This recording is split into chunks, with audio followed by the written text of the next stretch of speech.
Hola, ¿cómo están? Buenas noches de este domingo 2 de noviembre ya, quedando solo 2 semanas para las elecciones del día 16 de noviembre, las elecciones parlamentarias y presidenciales en Chile. Y bueno, en este video vamos a en particular hablar de Johannes Kaiser, el cuco, el gran cuco de ultraderecha que se viene y el tratamiento que le han dado los medios tradicionales de derecha, que son generalmente todos en el circuito chileno, pero que se están asustando básicamente porque en el promedio de las encuestas, de las últimas encuestas que han salido, el señor Kaiser puede ocurrir la posibilidad que efectivamente llegue al segundo lugar y no sea José Antonio Cast el candidato de la derecha a segunda vuelta. Derecha que tiene un 60% ya consolidado, muy regular a lo largo de los últimos 6 meses hacia atrás y que por tanto va a ganar sí o sí la presidencial. El problema es que si Kaiser pasa a la presidencial, la política en Chile se volvería básicamente, según estas personas, del Mercurio en particular, un circo. Ha salido mucha gente a criticarlo, ha salido Mansuy en el cuerpo de reportaje, el día de ayer fue Covarrubias, comenzaron a recordarle su pasado diciendo que era antivacunas, que tenía una postura en contra de los organismos multilaterales, que había propuesto que Chile se saliera de la Agenda ONU 2030 y todos estos terrores que usualmente la ultraderecha despierta en el mundo también tienen su expresión en Chile, en particular con la figura de Kaiser. Incluso Mansuy llega a decir el día de hoy en el Mercurio que Kaiser es el innegable hijo de Boric. ¿Ah? El Frente Amplio parió a un sujeto que se llamó Boric y esta cosa, que es el error de la tesis de Mansuy, esta cosa que es la ultraderecha, que no está institucionalizada completamente porque no tiene término aún, parió, digamos, creó un némesis, un reflejo, la ultraderecha que es Kaiser. Entonces Kaiser y Boric son producto en la tesis de Mansuy, de su propia, de estas creaciones del proceso de modernización chileno en los últimos 10 años. Yo no estoy de acuerdo con esa tesis, creo que Kaiser es un producto bastante particular, pero que básicamente es, es, es la síntesis política del caso chileno de la expresión del hastío. Ahora, ¿con qué tipo de hastío me refiero? Porque una cosa es el hastío que vivimos en el estallido que nos llevó a muchas personas a salir a la calle por querer mejores condiciones de vida, que era un hastío en contra del sistema, un hastío que buscaba movilizar, digamos, una especie de cambio dentro de la institucionalidad chilena que diera cabida a nuevas pretensiones, nuevas expectativas económicas, esta tesis de Carlos Peña en el sentido de que el proceso de modernización frustrado chileno dio paso a la existencia de una pulsión adolescente que no tuvo otra expresión que la violencia, que fue validada por el entorno político, precisamente porque el entorno político no tuvo nunca un diagnóstico de qué fue lo que pasó para el estallido social. Entonces Kaiser lo que viene a hacer es la expresión de ese mismo pueblo en cuanto a un hastío a la no solución, al problema del estallido, que tiene, que si bien tiene una situación de contexto internacional, que la política se encuentra desprestigiada, casi una especie, que ahora ya es una especie de espectáculo, también tiene elementos internos que la validan, porque, o sea, sin el estallido Kaiser no hubiese existido. Kast no hubiese sido tampoco candidato a segunda vuelta el año 2021, porque no hubiese habido un proceso constituyente como el que hubo, este primer proceso constituyente en manos de la directiva de Elisa Loncón y Jaime Baza, candidato a senadora por la Araucanía y candidato a diputado, si no me equivoco, por la región de Valparaíso. Entonces, entonces esa frustración, porque ellos están bien, ¿ah? Ellos son candidatos a cargos populares después de haber sido convencionales constituyentes de un proceso evidentemente fracasado. Pero la gente que apoyó ese proceso, la gente que salió a la calle, la gente digamos, gastó sus horas, gastó su tiempo y gastó su energía en querer un país mejor, no ha visto ninguna mejora. Lo que ha visto es que los líderes políticos del proceso que se asentaron sobre este movimiento ciudadano lo están pasando espectacular, al punto que son candidatos a senadores. Del mismo Senado que propusieron cesar con este proyecto constitucional del año 2022. El mítico apruebo y rechazo. Apruebo 38%, rechazo 62%. Entonces, toda esta frustración acumulada, toda esta energía acumulada, tenía que salir de alguna forma. Evidentemente no iba a salir por parte del lado de la izquierda, porque la izquierda vivió una derrota tremenda en las urnas el año 2022. Los líderes aún no están dispuestos a ejercer una autocrítica y toda esa energía se deslizó hacia el lado de la derecha. No porque el pueblo de Chile sea un pueblo de derecha, sino porque el pueblo de Chile, en gran parte de él, no está maqueteado ideológicamente, no tiene una preferencia política predeterminada y por tanto no conversa en base a los códigos con los cuales, los códigos y las coordenadas con los cuales la política usualmente suele conversar consigo misma. Entonces, ser de izquierda o ser de derecha con un 80% de la población que nació después del 73 y más de un 50% de la población que nació después del 90, no es algo que tenga trascendencia. El sí y el no como clivaje de la formación de la cívica y política ha perdido su vigencia. Entonces no podemos hablar de un pueblo entero de centro izquierda. Eso lo hemos hablado en videos anteriores. Efectivamente, se pensó que culturalmente el país ha sido de centro izquierda y ahora en estas elecciones vamos a ver si el país políticamente es o tuvo alguna repercusión hacia el pasado de centro izquierda. Pero ahora no es así. Ahora el país, lo que se avisora en las encuestas es que el país es de derecha. Ahora, el problema es que no es la derecha que al Mercurio y sus editores al Mercurio, la Tercera, todo el mainstream de la derecha propiamente tal, de la élite nacional, no es una derecha que la acomode, porque no la puede controlar. Kaiser no es un sujeto que provenga de la élite, por más que tenga un apellido alemán, y tampoco es un sujeto que haya sido educado en las instituciones de la élite. Él no maneja los códigos de la Universidad de Chile. Boric fue presidente básicamente porque, a pesar de no ser abogado, él fue educado en una institución que la élite considera como, como un lugar en donde la persona va a entender los códigos que ella maneja, es decir, la Facultad de Derecho de la Universidad de Chile. Entonces, Boric tampoco es alguien que esté perdido en su intercambio con la élite, porque él evidentemente fue educado por profesores de la élite y perteneció a ese círculo desde siempre. No olvidemos que su tío fue obispo de Punta Arenas, entonces en regiones ser el sobrino del obispo no es baladí, digamos, no te hace parte del pueblo, ¿ah? Sino que te hace parte precisamente de la élite. Entonces, esa élite encontró en Boric un sujeto al cual evidentemente le podía permitir tener poder, porque el sujeto iba a entender qué cosas le aceptaba y qué cosas no.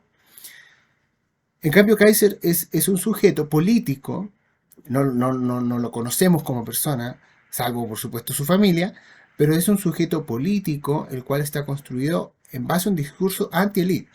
No anti-casta, que es el discurso que tiene Milei. Es una variación diferente. Es como un peronismo de derecha. No, en el caso chileno, Kaiser se construye en base a un discurso anti-élite, pero sin atacar a la élite directamente, sino que atacar a aquellas organizaciones que sustentan la primacía de la élite sobre el resto de la sociedad. Y el ejemplo paradigmático de ello es precisamente la ONU. O sea, la ONU es un organismo internacional que une a todas, en el imaginario de este votante de derecha, une a todas las élites del mundo para crear algo así como una especie de gobierno mundial en donde la empresa, la farmacéutica Bayer, genera la enfermedad y también genera el remedio del síntoma. Entonces ahí hay un mundo y un submundo en el cual nosotros vivimos enteramente dominados por una élite que maneja un gobierno mundial y que Kaiser es precisamente la expresión de que nosotros podemos derrotar y no vincularnos a ese gobierno mundial porque él se va a salir de los organismos que le entregan primacía a esta élite por sobre el pueblo. Porque le da argumentos porque sabe más, porque conoce más, porque fue educada allá en Nueva York, en Boston, en Londres, en París, y no como nosotros que no fuimos educados en esos lugares, entonces como no pertenecemos a esa élite, hay cosas que no entendemos. Y ese discurso, ese flujo de energía no salía hacia ninguna parte y salió precisamente con Kaiser. Venía oliéndose que iba a salir en algún momento este libertarismo extremo en términos económicos, con un nacionalismo eh, muy raro, o sea, extremadamente patriota, que al mismo tiempo se condice con un cese del multilateralismo.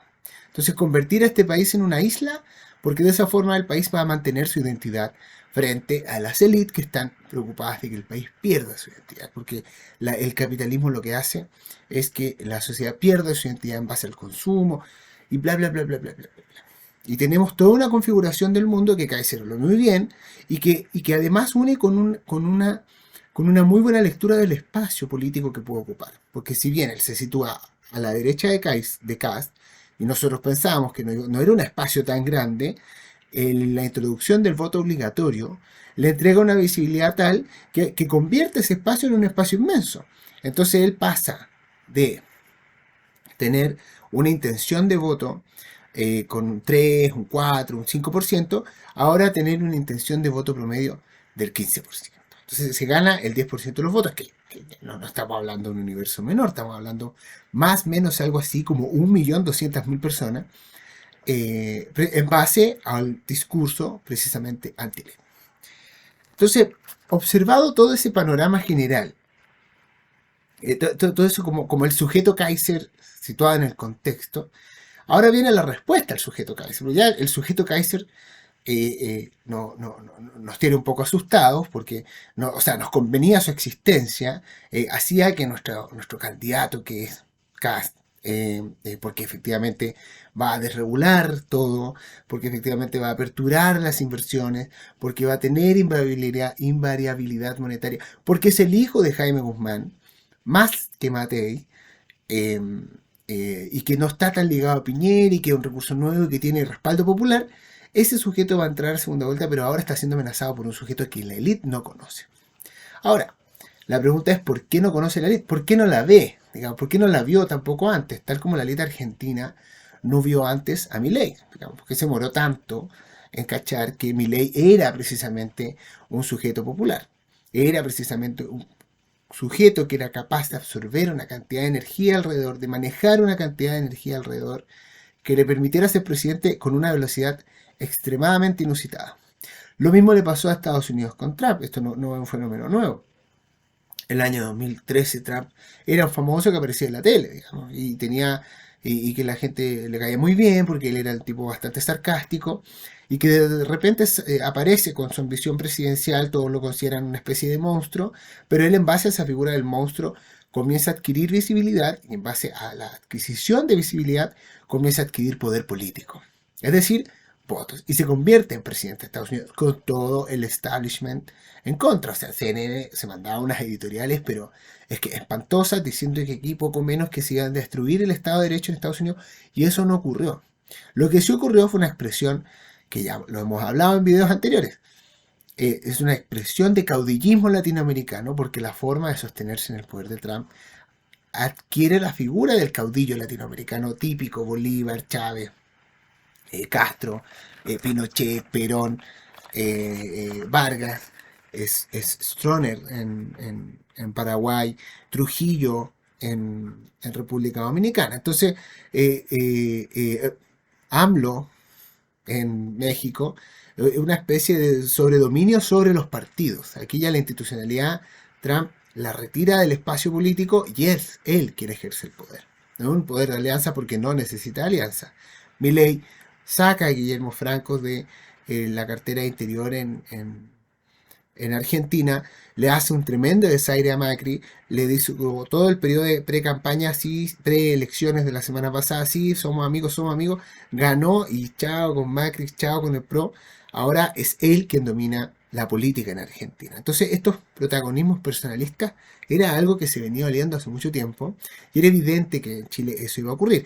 Ahora, el establishment no estaba de acuerdo ni estaba considerando que Kast fuera un sujeto populista precisamente porque perdió el año 2021. Entonces, como perdió el año 2021, le hicieron, a Kast lo convirtieron en otro candidato. Le sacaron estas cosas populistas de salirse de la ONU, que también lo dijo en algún momento en un debate presidencial, de eliminar el Ministerio de la Mujer, porque en ese momento el enemigo era el wokismo, enemigo incipiente, que ahora está mucho más consolidado que antes.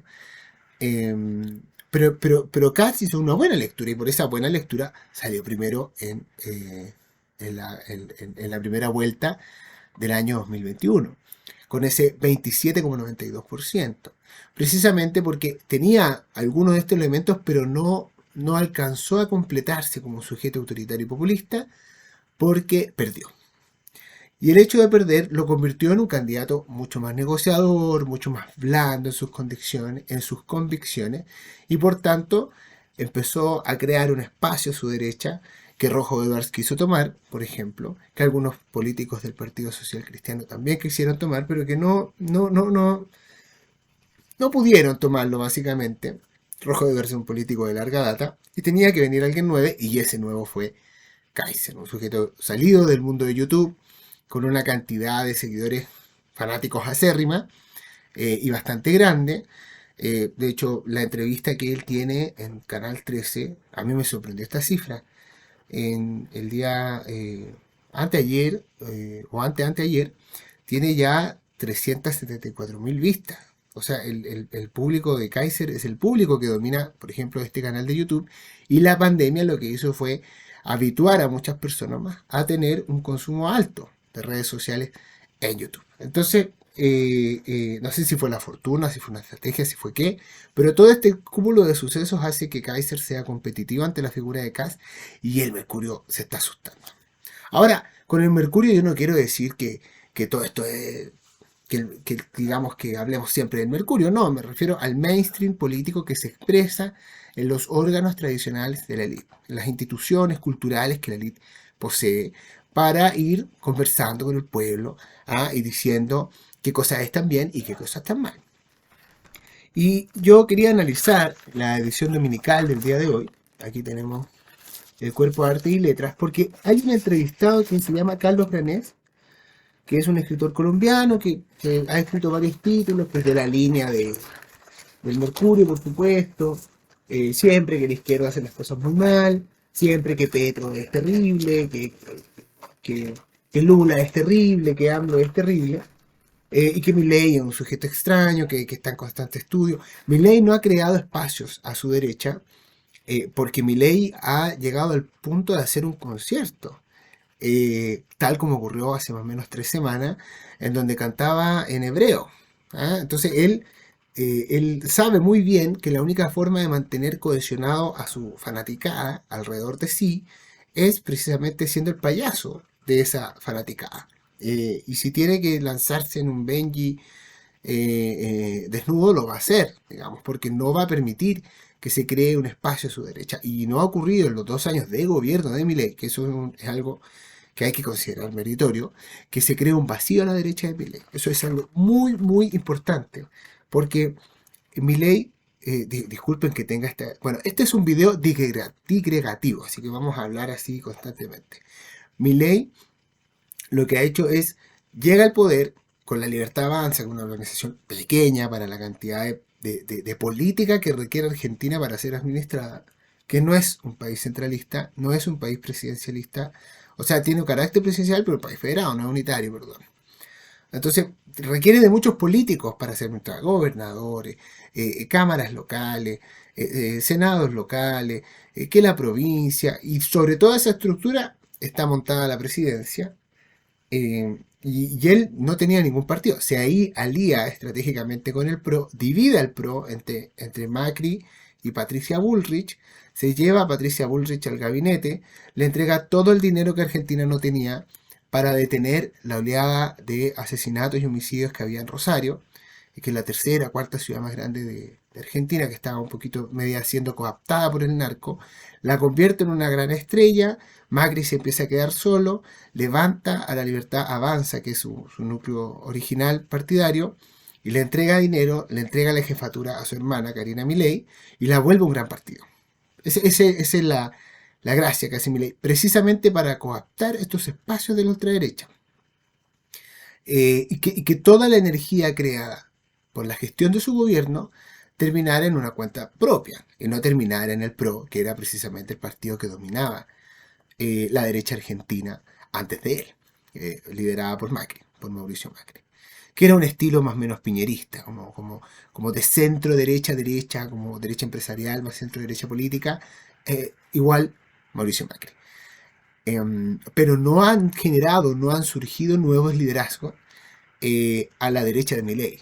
Entonces ha mantenido el control que no tuvo Kast, porque Kast encabeza la derecha el año 2021 y se le empieza a quebrar su derecha. O sea, el Partido Republicano se convierte de repente, en el Partido Nacional Libertario, que, que para los términos chilenos, que le fue muy útil a Kast, porque permitió que Kast siguiera siendo el mismo, un tipo sensato, un tipo moderado, tranquilo para hablar, bastante conservador,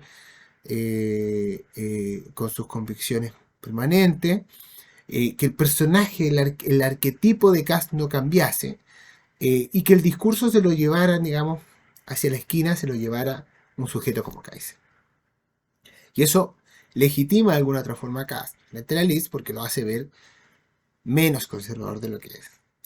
Y este país, que es bastante especial en su política, se tranquiliza con la figura de Kaiser, y de hecho en las encuestas es el segundo menos rechazado detrás de Evelyn Matei. O sea, ya no genera el rechazo que generaba en 2021, porque la gente lo fue conociendo más sin que él se tuviera que convertir en un payaso para mantener la unión de la ultraderecha, de la derecha, claro, de la derecha, no la de centro derecha.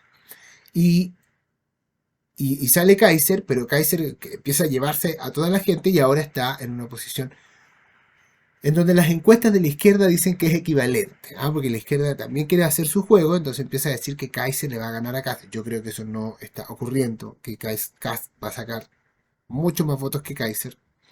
No me sentaba a manejar cifras, a decir sí, eh, van a ser 800.000, va a ser 1.000.000 de votos de diferencia. A Kast lo que le conviene es tener una distancia con Kaiser que supere el 8%. Ese es como creo yo que es la cifra predilecta. Si Kast saque un 23 y Kaiser saque un 17. ¿Ya? Más, perdón, un 25 y Kaiser saque un 17. O un 15-23, una cosa así. ¿Ah? Pero menos que eso, es decir, un 22-20, es terrible. Es terrible porque la hegemonía de la derecha comienza a estar en disputa, y las posibilidades que Kast se vuelque hacia el centro son menores. Son mucho menores. Y obviamente nosotros queremos vivir en un país tranquilo, en donde no tengamos que pensar que de un extremo discursivo, porque una cosa una cosa es el discurso y otra es la práctica. Recordemos que el gobierno de Gabriel Boric llegó diciendo que iba a cambiar la constitución. Esa era la propuesta de ese gobierno. No pasemos de eso a otra cosa, que es no cambiar nada de la constitución, o poco menos derribar las instituciones que se han creado en este periodo reformista, que se inició precisamente con el primer gobierno de Piñera el año 2010. Ya, pero ya, este escritor colombiano, Granés, dice algo que yo encontré genial. Bueno, su entrevista la titulan Carlos Granés, escritor colombiano, hoy domina en los artistas un hiperrealismo moral que limita su libertad creativa. Él parte diciendo que es muy insólito porque ahora los disruptivos dejaron de ser los artistas, los vanguardistas dejaron de ser los artistas se convirtieron en los garantes de la correctitud moral, de lo que está bien y de lo que está mal, y los políticos pasaron a ocupar esa posición de vanguardia, esencialmente estos políticos como por ejemplo Donald Trump. ¿Y qué dice en una parte? Dice, las capas populares y los hombres jóvenes están votando a la derecha, porque están hartos del moralismo woke. están hartos de sentirse juzgados moralmente por la capa más privilegiada de la sociedad. El nocivo auge de la ultraderecha en tantos países, incluso de Trump, es una parte consecuencia de este hiperrealismo. Entonces, al perder la sociedad, la capacidad, al perder la sociedad la capacidad de mutar moralmente de manera progresiva, porque se constituyeron una especie de catones de la moral, como en algún momento se habló en el discurso chileno, eh, hay una parte de la sociedad que se siente altamente reaccionaria a este cuestionamiento moral que se le realiza y se le impetra constantemente y que tiene una consecuencia electoral. Y esa consecuencia electoral, en el caso de Estados Unidos se llama Trump, en el caso de Argentina se llama Milei y en el caso de Chile se llama Kaiser. ¿Ya? Eso es lo interesante. ¿Y por qué se demoran tanto en ver que Kaiser iba a convertirse en Kaiser? ¿Qué pasa? Carlos Peña, ahí vamos a leer otra parte siguiendo esa línea, es decir, las capas populares y los hombres jóvenes se sienten cuestionados por el hiperrealismo moral, levantado básicamente por las humanidades, movimientos elitistas surgidos en Estados Unidos que tienen su réplica en las élites de distintos países. Entonces la élite, la gente privilegiada empieza a decirle a la gente que no es privilegiada qué es lo que tiene que hacer, y ante ese cuestionamiento hay una reacción política que es la ultraderecha. Básicamente porque la ultraderecha es extremadamente libertaria. Entonces, por favor, déjeme hacer lo que yo quiero. Y punto. Y la educación de los hijos, y la libertad económica, y todo lo que signifique libertad en un ámbito absoluto, ausencia del Estado. Pero al mismo tiempo, en el caso de Chile, por ejemplo, o en el caso de Estados Unidos, un nacionalismo extremo, basado en la existencia de un conservadurismo que yo creo que es lo que ocurre con ese. ¿Por qué tan nacionalista la derecha? ¿Por qué tan patriota? Porque el proceso de inmigración promovido por las élites locales y en este caso la estadounidense, que es la más grande del mundo, genera como reacción un exacerbamiento del patriota como figura.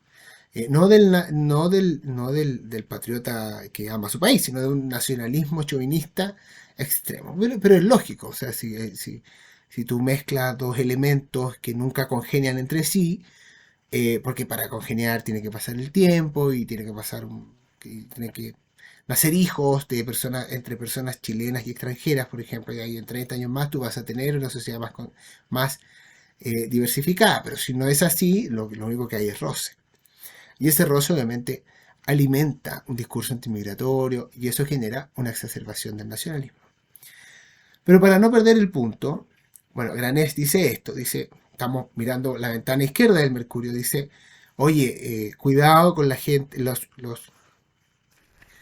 las capas populares y los hombres jóvenes, en el caso de Chile estamos hablando como de 5 millones de personas, están votando a la derecha porque están hartos del moralismo woke, que están hartos de sentirse moralmente juzgados por la capa más privilegiada de la sociedad. Vamos a decir qué es lo que dice, vamos a exponer qué es lo que dice la capa más privilegiada de la sociedad.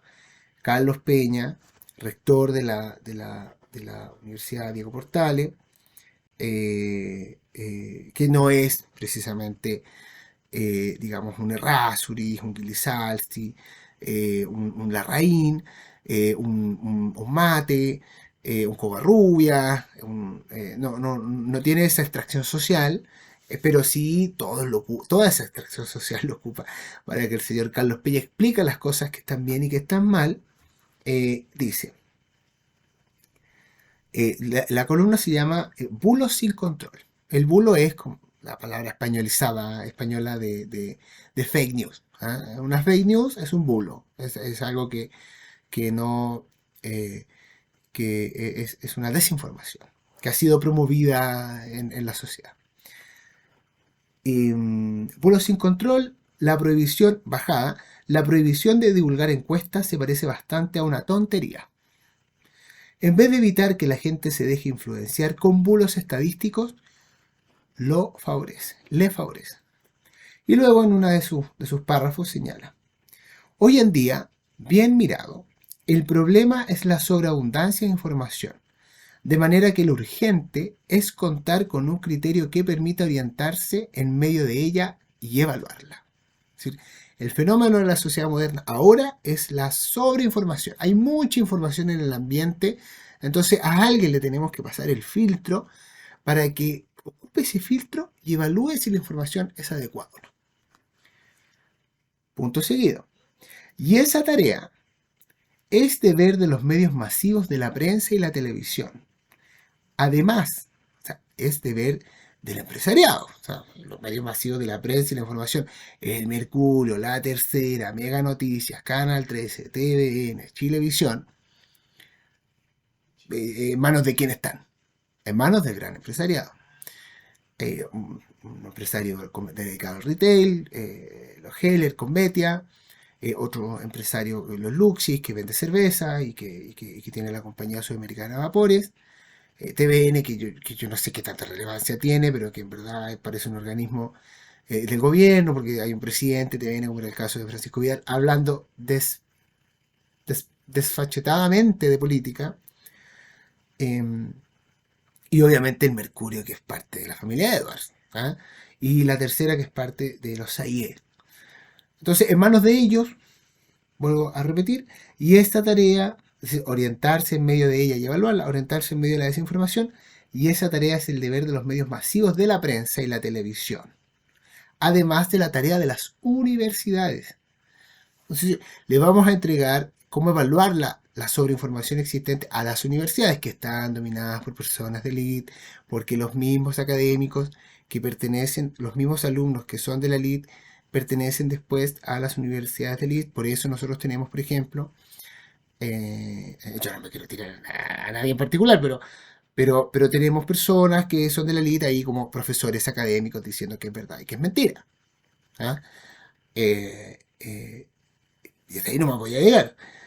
De la Universidad de Chile, de la Universidad Católica, de la Universidad del Desarrollo, de la Universidad de los Andes, eh, de la Universidad Diego Portales. Entonces ahora tenemos que encargar a las universidades un espacio altamente elitizado que también sea ella quien nos interprete la sobreabundancia de información. Sigue Carlos Peña. Y esa tarea es el deber de los medios masivos de la prensa y la televisión, además de la tarea de las universidades y del sistema de justicia, que zanja las discrepancias acerca de quién obró lícitamente o no. Entonces, le vamos a entregar la tarea, ¿ah?, de controlar los bulos o las fake news, porque la sociedad lo necesita.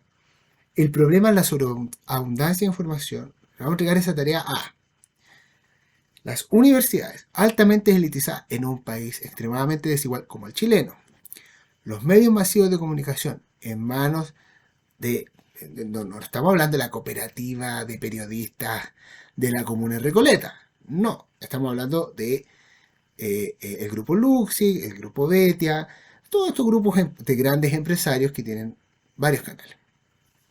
Y además de las universidades que están, por supuesto, coaptadas por parte de la élite, porque la élite se reproduce a sí misma, y la forma de reproducirse a sí misma es, digamos, instalando a todos sus, digamos, miembros más jóvenes en los espacios donde está el conocimiento excelso. Entonces, en este diseño, Carlos Peña, representante de esta élite, en medio de la élite, como es el Mercurio, dice, pásennos a nosotros la desinformación, porque nosotros vamos a orientar a la sociedad en medio de ella y evaluarla.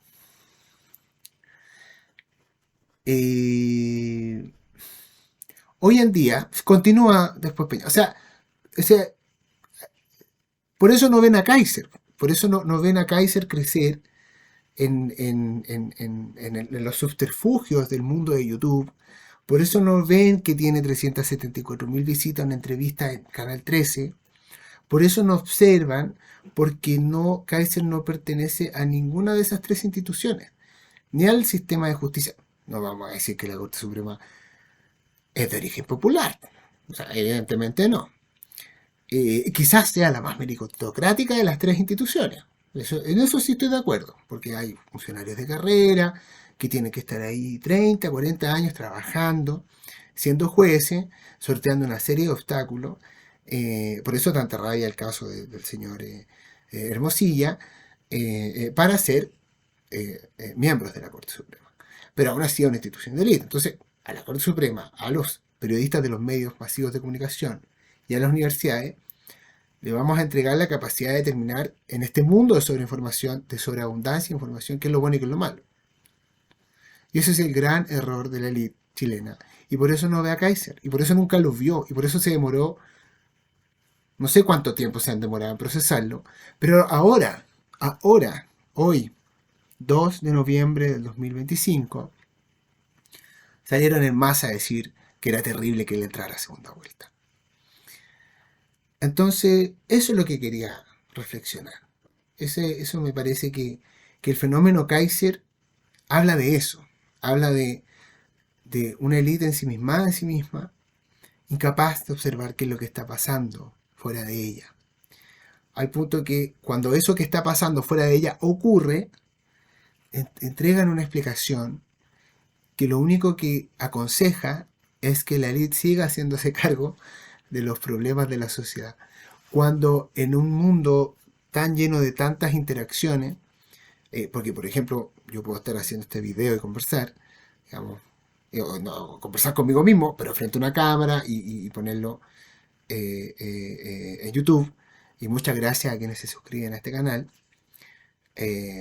Su like es mi recompensa.